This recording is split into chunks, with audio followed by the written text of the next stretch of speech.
Let's work on there, then we'll start.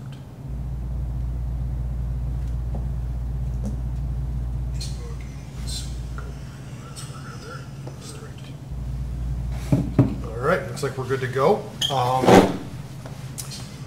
I'm in here today filling in for Todd because he had a client, so sorry for anyone who's tuning in to see Mr. Crandall. Awesome guest with us today. Can you please introduce yourself? I am Carrie Combs, and I am the sister of a member here at Racing for Recovery. Awesome. And I believe that member has been a success story on here as well. Yes. And talked quite in depth about his side of recovery. And today we get the awesome experience of hearing it from the family member side, which is, you know, what Racing for Recovery was started for back in 2001, and having family members, friends, community at large in that same setting with those that are self-destructing. And to me, you know, coming in years later to Racing Recovery, it seemed like that would be the only way we should approach it, because it makes the most sense to work on that together. But still, it's such an awesome thing, and we wanted to hear firsthand from someone that loves for and cares for, and you know, has been through good, bad, ugly with somebody that is unfortunately making the choices to hurt themselves, and get a little bit more perspective from your side of it. Okay. And you can go ahead and start back with a little bit of the history from, you know, maybe where you first saw that there was a problem, or some things that were maybe hurting you or another family member, or anything in that regard, or I guess kind of when it came to light that it was there. Okay, so my parents divorced when we were young, and at one point both my brothers decided to go and live with my dad.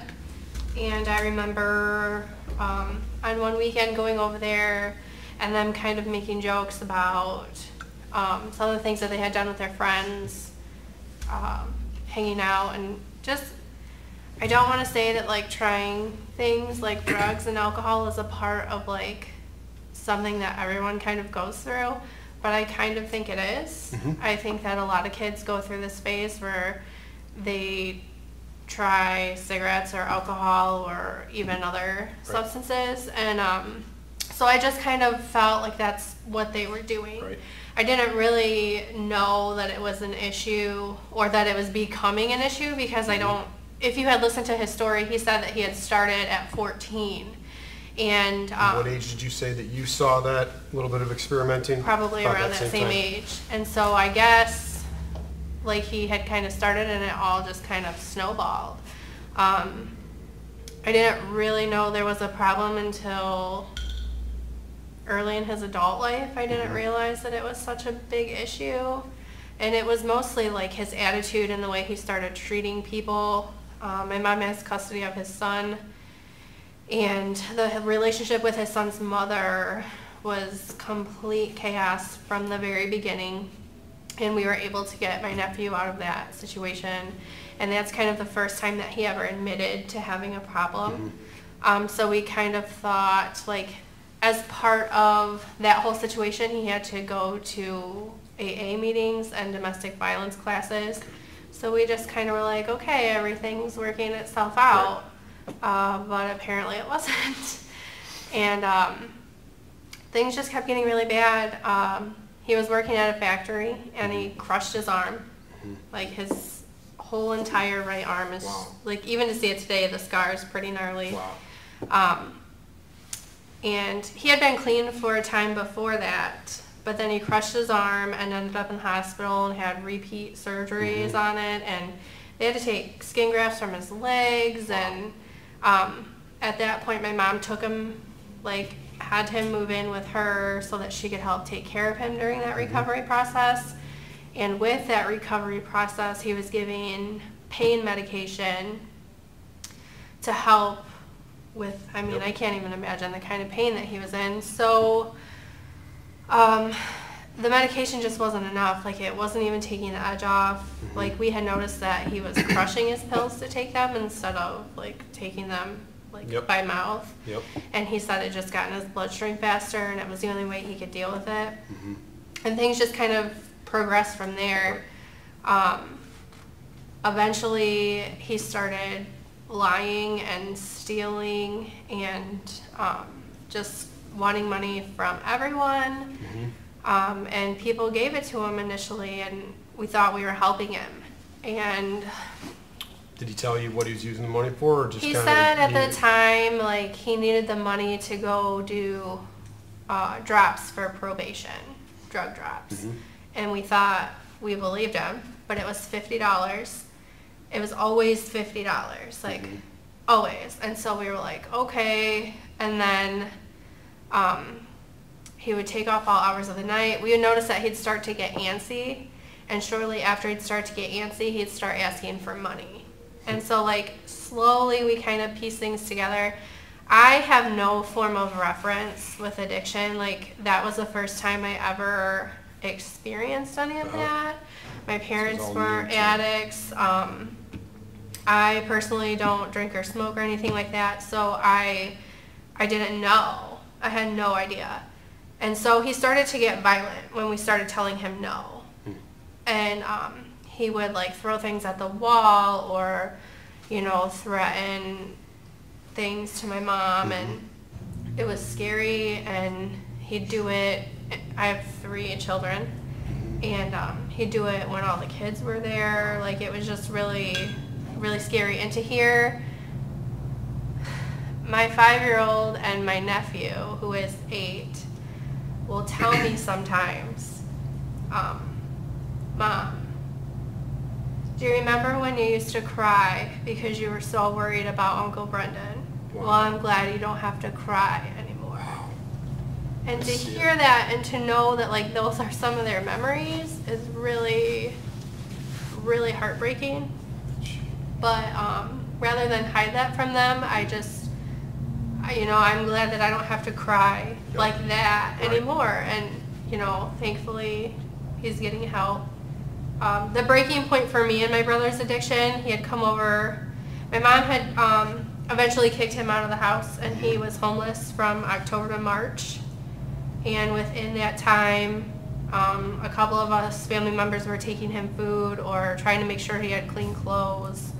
But the breaking point for me, he had come over one night to eat, and after he left, we found a bag of heroin in our bathroom. And my husband's like, he can't come here anymore. My kids, my nephew could have gotten a hold of that, and I don't even know what I would have done. Like, that would have killed me. And so we said, we're done. We finally got our family all together on the same page, and at that point we were all just done. We all stopped taking his phone calls. Nobody just wanted to hear it anymore.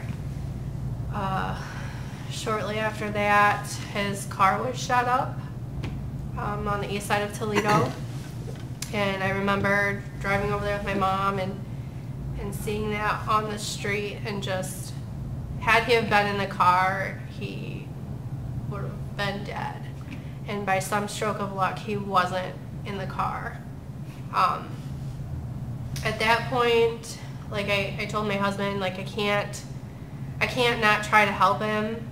I feel like I have to try to take him in and try and help him. And because I wanted to be able to say that I really tried. I couldn't forgive myself if something were to happen to him and I didn't make that effort. Right.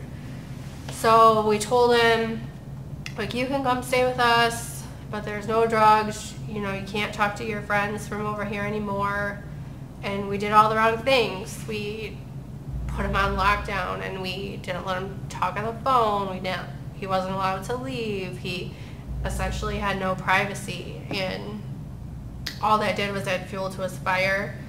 He lasted 4 days before one day he just started freaking out on me, and I had to call my parents to come over and help me try to talk him out of leaving and try and get him to stay.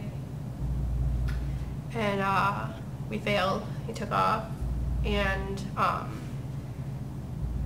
having him come back and watch him take his items out of my house killed me, because I didn't know what was going to happen to him.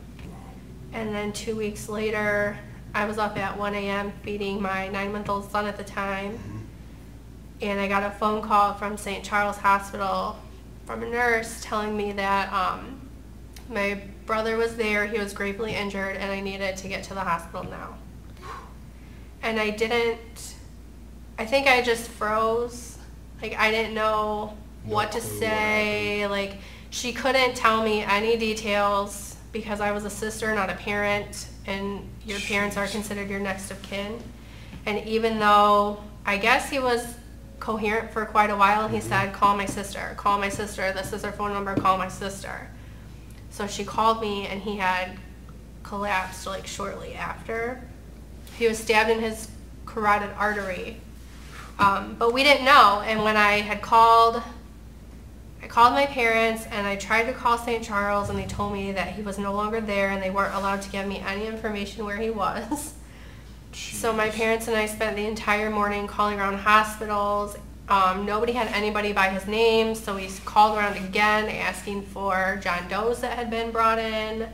Because of the nature of the crime or whatever, for his safety, they weren't allowed to use his real name, so we had no clue where he was or what name he was or what was going on. Eventually, my parents were able to find out that he was at St. B's, and we went up there, and I walked into the waiting room. My parents were just dead. Like, their faces were just blank and red and puffy, and they told us what happened. He was drug deal gone bad, stabbed in his carotid.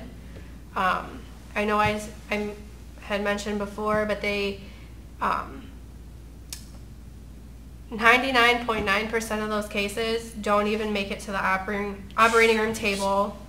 9 out of 10 of those cases don't even make it off the table. Because it's such a major artery, people bleed out. Yep. He lost 1/3 of his total blood volume. And by some miracle, he made it out. He made it through the operation. Standing there around his bedside, they told us, don't expect him to wake up. And if he does, he will probably stroke out and die. Oh my God. Or he'll be a vegetable. Or he'll have some severe deficits. He might not be able to speak. He might not be able to function.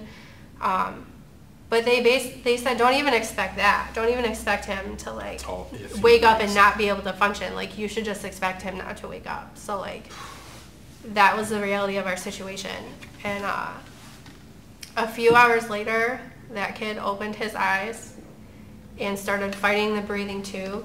So they called me and told me, we're going to take the breathing tube out, so if you want to be here in case something happens, you should come. So I went back up there, and they took the tube out. He immediately started trying to talk, and we were just, Did you tell a joke? No, he didn't tell a joke. But we notified the detectives that he was conscious, and that we weren't sure if he was even going to be able to speak or be coherent in any way, shape, or form. But as the night progressed on, he's able to speak. He has not had a stroke. He is in perfect health, and it's just crazy. Wow. If you would have told me a year ago that we'd be where we are today, I would have laughed in your face. There's no way. No way. But there is a way. And I can't believe it. I can't believe we're here. That's unbelievable when you think back about what you just described and where he was at then, and, seeing him and knowing him, last night when he was here. Yeah. It's that's crazy. Yeah. And it's got to make you and your entire family just thrilled beyond belief. We're really proud. It's still hard because there's still some family members that are just kind of not open to the idea of accepting how he is now, considering everything that's happened. And I feel like that's fair. I think it's fair to be angry and to be upset and to not want any part of that, because some of the things he did were terrible. And I just, you know, he's got a really great support system here, and I know some of our family members do support him and are like here for him. And to those that aren't, like, that's okay too, because he's doing great. And maybe one day when they actually can see for themselves like how his actions have caused him, you know, like, actions speak louder than words, and maybe one day they'll be able to see that and recognize that, and hopefully that happens. And if it doesn't, that's okay, because he's okay. Right. So That's a good point, though. We talk about that, you know, in different support group meetings and educational groups, that, again, you mentioned experimenting when he was 14, started getting worse, you know, I'm guessing 18-ish, somewhere in that early 20s. I don't know offhand how old he is, but you think about it, it was more than a year where he was making some bad choices. Some people, it's many years or decades, and we get clean and sober and we're doing the right things even for a year, and family members or loved ones or friends aren't trusting us yet, or they don't buy into it. We have to keep in perspective the fact that our self-destructive behaviors cause hurt and suffering for others for many years, so likely it's going to take at least that long to earn back that trust and that. It's not easy, and I think sometimes some of his behaviors worry me still to a point. And my mom and I had came in here, I think around October actually, and we were talking to Dan and Todd, and we were like, you know, some of his behavior is kind of worrisome, and I'm not sure how to talk to him about it or what to say. And Dan was kind of like, I understand that, but his behavior isn't just about his addiction. Like, that's part of who he is too. So, like, not everything is going to change. And so, like, that was a good point. I don't want my brother to change. Like, he's a good dude, and, you know, he's funny and sarcastic. And but it's just, you know, sometimes you don't realize that. Like, just because he's acting that way doesn't mean that he's going to go out and use. Right. Like, that's just kind of part of who he is. Right. And so learning to separate that and learning to just, like, now I feel like I can go to him and I can say, I'm kind of worried about you. Are you okay? And he'll tell me. And that is everything. And you're probably much more likely to get a truthful, honest answer now than you were over a year ago when he was using. So that's got to feel good to you too, knowing that you're going to get some real answers from somebody that you love when you're asking about it. What do you think was one of the hardest things that you've had to deal with from the family member perspective? So, like, for me personally, I feel like I kind of play the role of, like, the peacemaker in my family, the caretaker. I'm always kind of like when people are upset, they usually call me, and I usually get both sides of the story. So, like, when things are happening between my brother and my mom, like, he would call me and she would call me, and I'm, like, trying to mediate all that. And, like, that, not just from them, like, everybody called me about and even now, like, people call me about my brother. And trying to navigate those waters and deal with my emotions and raise 3 kids was really difficult. And I didn't know how much I was hurting until I started coming here.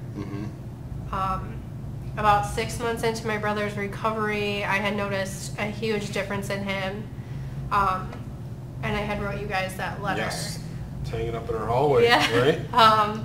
I didn't know, I know you get people come in and out these doors constantly, and I didn't know how much of a positive feedback you got. Like, do you get to hear about all the success, or is it all just the victims or people who tragically didn't make it? Like, do you get to see and get recognized for the goodness that happens here? And so I just wanted to take the time to, like, thank you for that.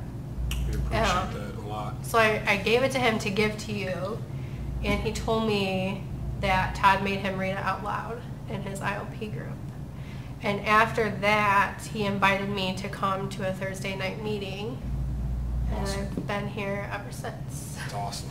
So, You are a regular. Yeah. I love that. That's very cool. yeah. Yes, I remember that letter. That was awesome. We want everybody to know that they're welcome at any time. You don't have to be invited by somebody that's coming here currently, but obviously that helps with, getting in the door, just from the standpoint of being comfortable. It's something different, new, maybe you've never been to a meeting or anything. So that's awesome. I'm glad he reached out to you. And it's a big step for him too, I'm sure, Yeah. to ask him to come, Well, and- to ask you to come here with him. Yeah. So that's pretty awesome. And I was curious and I wanted to check it out, and he had brought me the book, There's More Than One Way to Get to Cleveland, and I had read that. And I just wanted him to have a place of his own that he could feel like he could come here and he didn't have to worry about anything else. Yep. And so I didn't want to insert myself here before Yep. he was ready. So Right. I wanted to wait until he asked me. That was important to Very me. respectful play of you, and Yeah. let him work through that on his own. Yeah. That's awesome. I think back, I still remember walking out from the back or something and saw him sitting there with the bandage still on his neck and thinking, oh my God, Dan Tillman just got Staples. stabbed in the neck. It's like, holy shit. Yeah. And he's in here, like, it was like, I think it was either the The day day he got out of the hospital, he came It's like, oh right my here. gosh. And that was awesome. And even the story behind how he saw that, and Yeah. then saw the van out and about too, and it's pretty neat to when all those pieces fall together, and then you see somebody where they're at now, and it's like, wow, he's come a long way, and that's awesome. You guys should all be very proud of him, and I know he obviously appreciates your support, and we do too, and that's awesome to have you guys here, because that's a key part for everybody in recovery, is having that family perspective. And by you sharing your side of it, that helps somebody else that's out there making some bad choices to maybe see, it's tough, because if you hear from your family, it's kind of like, oh, it's my family, they're just nagging on me, they're picking on me, whatever it is. But you can hear that hurt in somebody else's voice and see it in them, you realize you're causing that pain to your loved ones too. And sometimes that's the eye-opening thing that really helps somebody else take that next step to move forward and start making the right choices. What's one of the, I guess, neatest things that you like about Racing for Recovery, or that keeps you coming back each week? Her and I were just talking about this. I love that everyone's included. I love that as a family member, I can come here and be open and honest. And I don't know of any other programs that do that. And I like that as a family member, if your loved one isn't ready for help, but you are just at the end of your rope, just walk in the door, say hello to someone, tell them what you need, and it's kind of cool because my brother has a really great support system here, and now I kind of do too. That's awesome. Last week I had shared a video in Awesome. response to some negative things that were said about addicts, and it really upset me, and so I responded to that, and I was shocked that when I got to the meeting just a couple hours later, how many people had approached me and thanked me for speaking out. And then Todd brought it up during the meeting, and then you I guys. didn't know what was going on, 'cause I didn't see it at first. Everybody's talking about the video. I'm like, what video? I'm missing out on this. So Yeah, I did and- watch it though afterwards, and that was very powerful. So then you guys shared it, and then several people personally messaged me afterwards, and it was just really nice to feel heard and to know that you have a voice too. Absolutely. And I think that's what's hard for family members, is because I didn't know anything about addiction, but I can come here and I can talk about it, and I can talk about my concerns, and I see from everyone that comes in and out of these rooms, I've learned so much, and I always come, every week I come feeling like a weight is lifted and my heart is full. That's awesome. The weight's been lifted and your heart is full. Yes. That's a good way to feel. Yeah, it is. It's awesome. And that can, I think about that, and a lot of people I know our Thursday nights, the big meeting, the signature sport group meeting, it's been kind of going on for many, many years, 17 years, and it's, we do have, just to share with everybody that may be watching, that we have meetings, we had one this morning at 8 a.m., yoga at 9, so we do something every day. So if you don't have our schedule, or if you haven't been here, or if you've only been to Thursday night, grab a schedule, check out one of the different meetings too, because they've all got a little bit different flavor too. And some of them are nice because they're smaller, and there's more of an opportunity to share, get a little more in depth with things. So if you've only seen the live stream, or you've only been here on Thursday night, check out some of the other meetings too, and because those are really good. I mean, I remember when I first started coming to Racing for Recovery, there was a meeting out in Perrysburg at one of the churches out there, and a really good night would be 10 plus people, and our Wednesday nights here we're getting 35 to 50 people. That's a big step up, and the number of people that are seeking out being involved with Racing for Recovery, getting help, and it's awesome to see that. And you got some people that will come to multiple meetings. So all of our meetings are open to family members and anybody in the community, not just the substance abusers, not just on Thursday night. Right. So we definitely encourage people to check out the other times. So I'm guessing here, just by knowing your brother a little bit, he's younger than you? Yeah. He's 3 years younger than me. Did he play a lot of jokes and stuff when you guys were growing up, always messing around with you? I bet. You got any funny stories that you'd like to share about an old memory of? I don't know. He's always been a tinkerer. So he'd get a toy or something for Christmas, and he'd spend hours taking it apart just to put it back together. He used to ride around our neighborhood with like 7 different Halloween costumes on, and every time he'd go around the block, he'd like take a layer off. So like one time it would be Wolverine, and then it'd be like Spider-Man and a ninja. So you never knew what you were gonna get. That's funny.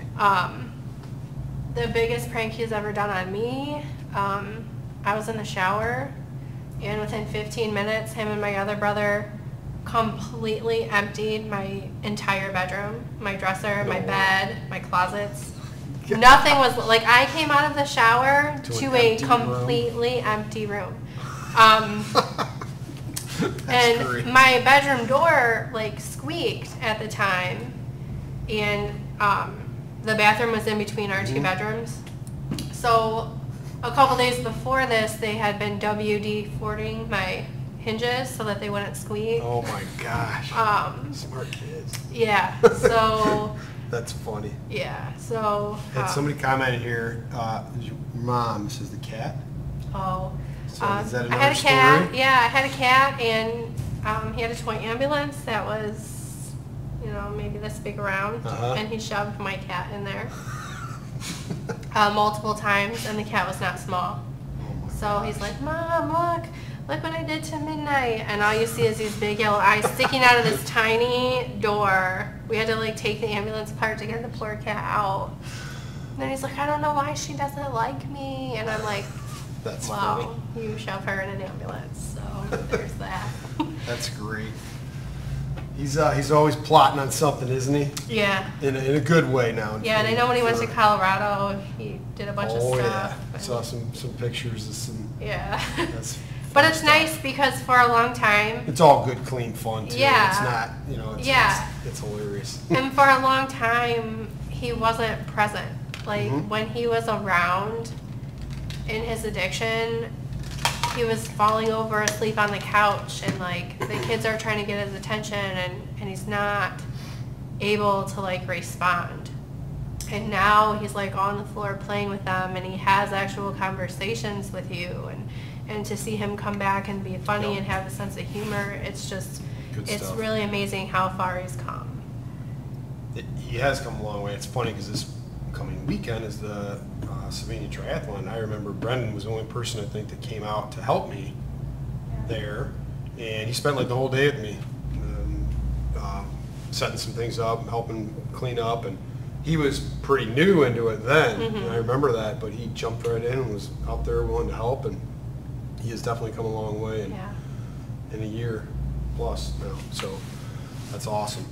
Anything that you want to share with anybody that's watching that from standpoint of if they're a family member and they're wondering what to do or how they can help their loved one, things that have worked for you guys, and I guess anything that Racing for Recovery has helped with as well, what you would say to them as a first step. It's hard for me to tell another family what to do. I feel like every person is different, so their needs are different. Very true. For us, the only thing that worked was not to help anymore. Like, we simply stopped taking the phone calls and we stopped helping him, and he was forced to figure it out on his own.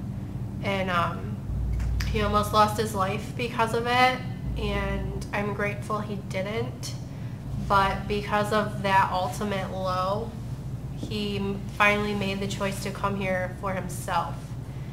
But as a family member, I think you just have to remember that you're important too.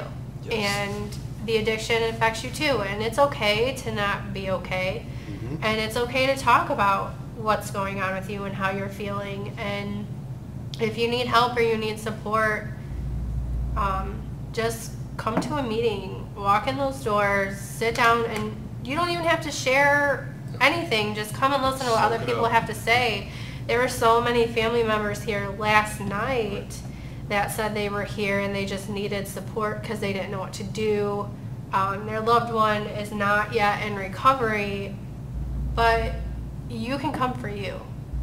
And you need to remember that you're important and you have to take care of you too. That's awesome. And I love how you started that out. You said, I'm not going to tell anybody how they should do it. And I caught that in the meeting last night too there, that it's different for everybody. And we can't think that any one of us has the answer and this is what you need to do. It's not about that. It's about your experiences, which you've shared, and how it worked for you and your family. And that's awesome. And I just give you credit for the way you prefaced your statements there. So quite a few people watched your video? Yeah, it's had over 1,000 views. Wow. And like 50 some shares, I Wow, think. that's awesome. Which is pretty incredible. It makes me all in my feelings. I just, I don't want people to think that I don't want my brother or anybody else to really feel like I'm overstepping on his recovery. And I even asked him if it was okay if I did this interview, because his story isn't really mine to tell. But I love that since coming here, he knows his boundaries. Yep. And like a situation has happened recently, and he straight out said, I cannot handle that because it will cause me to want to use, or it's one of my triggers. And the fact that he can even recognize that now Yep, that's is cool. extraordinary. Yep. And so I was just like, I just want to hug you when you say stuff like that, because So do it. yeah, like right? this isn't, yeah, I mean, it's amazing. Leaps and bounds. Awesome. Any questions? Yeah. You've always got one, right? You're good for a question or two. Carrie, even when it was at its worst with him, did you still have hope for him? I did. I think I was the only person that never truly locked that door. I know my dad said that the only reason why he stepped up and even cracked the door was because he saw how much I was hurting because of it. Wow. And to be fair, I think that growing up, Brendan and I have always had a really close relationship, and so I've always felt the need to like protect him and like do right by him. And it's hard to see someone you love making bad decisions, but I never lost sight of who he was, who I knew he could be. Good questioners. Nice. Do you have any other ones? Let's scroll through here real quick to see if there was any questions on Facebook. I was tough doing this while I'm up here, but I didn't want you to think I was being rude. I'm trying to glance at them and check them while we're talking. Just a lot of positive comments. Amazing. You'll do great.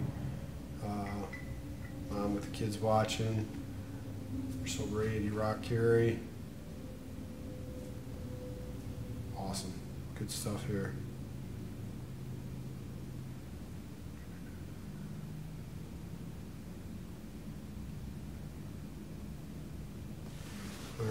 Any final comments or words of wisdom? Just make that choice. Walk through the door and be honest about what you need. And that's the best thing you can do for you or anyone else. Awesome. And you are going to continue to come to Racing for I'm Recovery, gonna even be though here. your brother's making great progress and Yeah, I things love are this going well. program. I think I'm actually going to play softball for you guys in the fall. Awesome. So Awesome. we'll be here. That's something that I try to remind people, and everybody here at Racing for Recovery try to remind people, if something's working, keep doing it. You know, if you've seen really good results because you're coming to X number of meetings or attending groups, and all of a sudden you're going to change all that and expect to have the same results, not going to happen. So if you're finding inner peace and happiness, it's helping you and understanding, you know, what was causing the choices he was making, and it's helping you to move forward, and you're helping other people by sharing your side of it too, that we have to keep doing that. You know, it's not I'm fixed or I'm cured and I'm out the door. Right. You know, it's awesome because we do have a lot of family members that come. You know, they think about Ron and Sandy. They're 15 years, they're still coming. That's awesome. I love seeing family members that are doing that. So thank you again for your support at Racing Recovery, for helping your brother along the way, believing in him and your whole family too. And it's awesome to see that and the progress he's made. And thank you again for coming in today to share your side of it with everybody that's watching. Yeah, thanks for having me. Absolutely. Have a great day, everybody.